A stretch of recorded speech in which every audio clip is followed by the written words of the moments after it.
What's up, guys? Today I'm going to show you a quick and easy way to test to see if you have tight hips.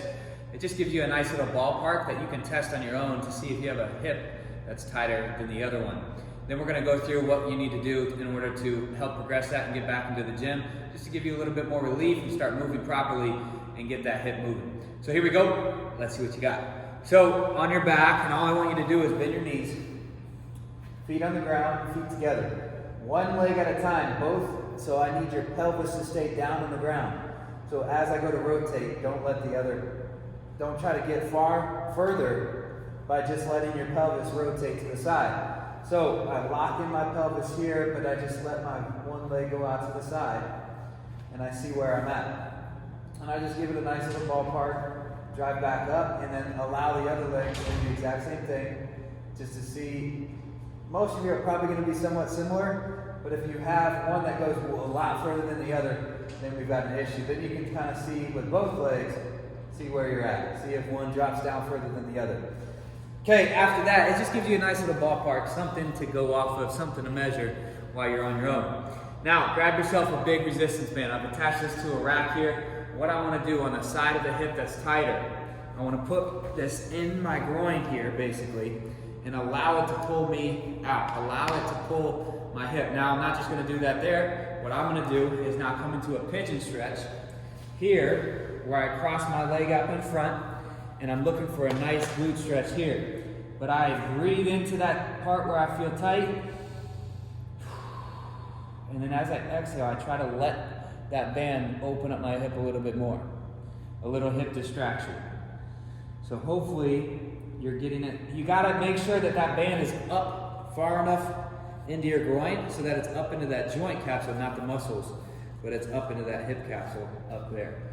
So deep breath in. That's the key, is breathing into that spot that feels tight, and then allowing it as on the exhale to create a little space in that hip capsule.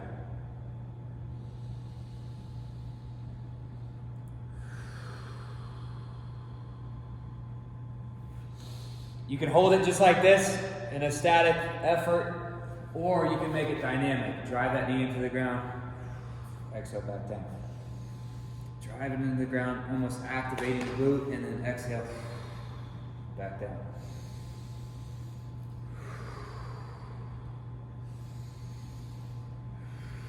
You're thinking more dynamic effort before workout, static effort after workout. Now that's a super blanket statement, different.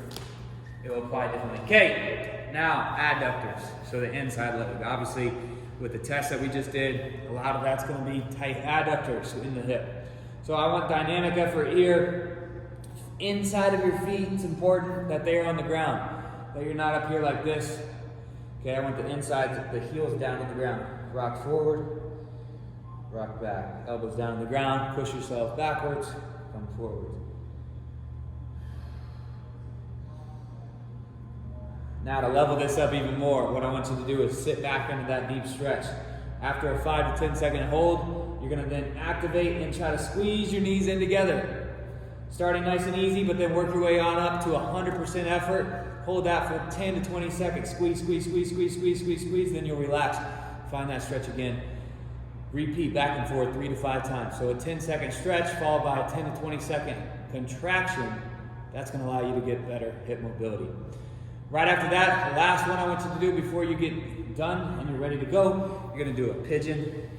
So without now that band, you're going to go pigeon, sink yourself down, try to actively pull yourself up, drive up, flip the hip open, come back pigeon. Open up the hip, come back pigeon. A lot of you are going to find that your tight hips just come from lack of movement. So simply moving, exposing your body to more range of motion is going to be enough for you to then get into the gym and do your strength movements properly. Some of you, more chronic cases, you've had tight hips for a longer period of time. You might have some imbalances in there. Sink into those stretches longer. You got to be consistent. You got to hold it longer. See if you can hold a stretch for 5 minutes, 10 minutes. If you really want it, you'll do it. Have a great day.